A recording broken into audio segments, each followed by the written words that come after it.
Diburu dua raksasa Asia, OPM merusak fasilitas perusahaan milik Korea dan Cina. Ulah OPM di distrik Kapiraya berpotensi menarik perhatian dunia. Organisasi separatis yang menginginkan Papua lepas dari NKRI itu bikin ulah membakar fasilitas perusahaan pada 8 September 2024 pagi. Peristiwa tersebut beredar luas di jagat maya setelah diunggah di akun Facebook Bintang West Papua Kejora. Diduga kuat, pelaku pembakaran adalah John Peki dan pasukannya.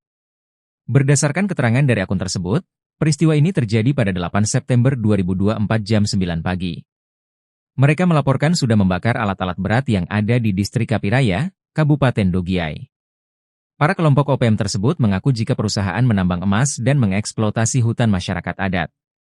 Dalam surat tersebut pula, anggota OPM Dogiai berusaha memberi peringatan kepada semua pihak yang menginjakkan kaki di sana. Mereka menuntut segera hentikan penambangan emas dan eksploitasi sumber daya alam di Dogiai secara ilegal. Sempat beredar pula video di mana kondisi alat berat dan camp di Dogiai sudah terbakar hebat. Alat berat dan camp karyawan yang dibakar diduga milik perusahaan tambang Korea dan Cina. OPM mengaku bertanggung jawab dalam kejadian pembakaran tersebut.